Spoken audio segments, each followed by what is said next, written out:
Olá, meus caros! Quero falar com vocês hoje um pouquinho a respeito da questão de abertura de empresas. Com frequência as pessoas nos procuram aqui na Sevilha Contabilidade querendo entender como é que funciona a abertura de uma empresa. E aí é interessante porque as pessoas elas têm diferentes níveis de compreensão a respeito de como é que funciona uma abertura de empresa, né? Quem já tem, por exemplo, uma empresa já viu como é que funciona o processo inicial de abertura. Quem não tem uma empresa é muito novo esse processo e, portanto, tem outras dúvidas mais iniciais, digamos assim. Nesse vídeo de hoje eu quero bater um papo com você sobre o processo de abertura do ponto de vista muito inicial, assim, para quem não tem absolutamente nenhuma percepção de como é que esse processo funciona. Eu quero fazer uma explicação para que você possa começar a se inserir nesse universo de criação de uma empresa e de estruturação de um negócio. Você, quando abre uma empresa, então, começando o nosso bate-papo, você estrutura o teu negócio a partir da criação do que a gente chama de uma personalidade jurídica. Então, abrir uma empresa nada mais é do que criar uma personalidade jurídica. Quando a gente fala disso, parece um termo assim, talvez até assustador, vou ficar com essa palavra, né? Mas não é um termo tão complicado assim, não. A personalidade jurídica, na verdade, é algo que difere a empresa de você, ou que difere a empresa dos sócios. Então, imagine eu e o Vitor aqui vamos abrir uma empresa, né? Nós somos duas pessoas físicas. Eu tenho uma característica de pessoa física, o Vitor tem outra característica de pessoa física. Nós juntos vamos criar uma terceira pessoa, melhor dizendo, que é a empresa, que é a tal da pessoa jurídica e que, portanto, é distinta de nós dois. Embora sejamos ambos aqui fundadores e investidores dessa empresa, ela é ela, nós somos nós. É por isso que a gente fala de uma personalidade jurídica, de uma pessoa jurídica no momento da criação, né? Eu quero assim começar, para quem está dando os primeiros passos no sentido de entender como é que funciona uma abertura de empresa, a dizer o seguinte, que a criação de uma empresa, ela depende de uma série de definições que você, se for individual, é possível que você abra uma empresa sozinho. Eu dei um exemplo aqui em que eu ia abrir de sociedade aqui com o Vitor, mas não precisa, é claro, ser assim. Podemos ter uma empresa sozinho, em que você sozinho ou você e seus sócios vão definir.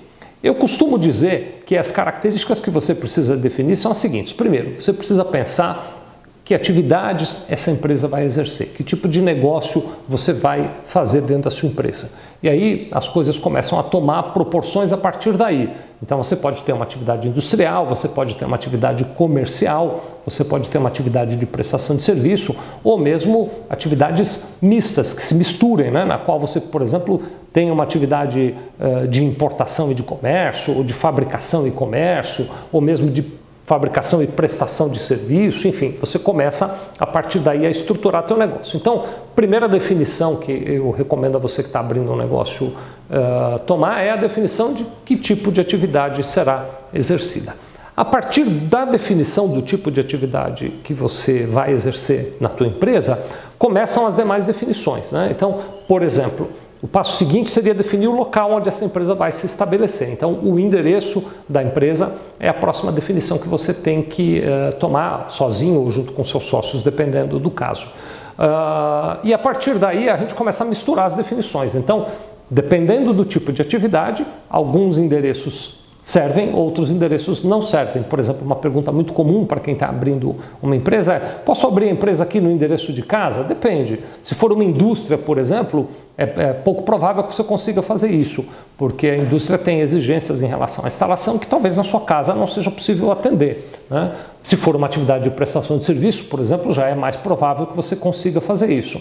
Ah, mas eu moro num apartamento, então é mais restritivo ainda, né? Então, no apartamento, nem atividades comerciais em geral não são possíveis. Você vai no apartamento, quando muito, conseguir ter uma atividade de prestação de serviço, dependendo do apartamento, da regra condominial. Então, começam a ter definições e impactos do tipo de atividade que você vai fazer com o seu endereço. Ah, mas eu estou em dúvida com relação a isso. Talvez seja o caso de você consultar um especialista. Então, por exemplo, nós aqui da Sevilha Contabilidade podemos te orientar em relação a esta configuração. Será que eu posso abrir na minha empresa, a minha empresa no meu endereço ou não? Aí nós vamos conversar, dependendo do tipo de atividade, dependendo do seu endereço, a gente começa a ter esse quadro um pouquinho mais claro, né?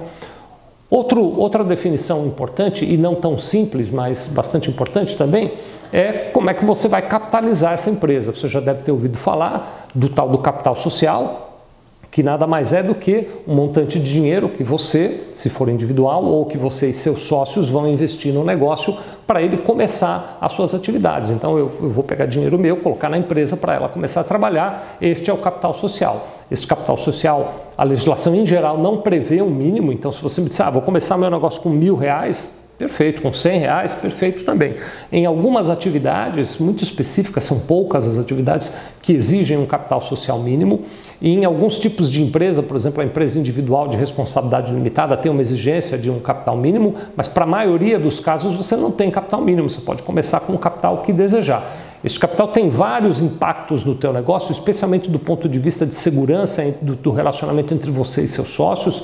Então também para isso merece um aconselhamento e a gente está aqui à sua disposição para te orientar em relação a essa definição do capital social, né? E a partir daí começam, então já falei de 3, definição da atividade, do endereço do capital social. Passo seguinte é como é que esse capital social será distribuído entre os sócios. Se for só um, o sócio, este titular, coloca o dinheiro inteiro. Se for mais de um sócio, quanto cada um vai investir naquilo. A forma, a velocidade com que esse capital social será integralizado. Todos colocarão dinheiro juntos agora ou haverá um prazo para que cada um complete a sua parte do capital social. Isso também é uma definição que precisa fazer. E uma quinta definição, e eu vou ficar só nestas 5 por enquanto.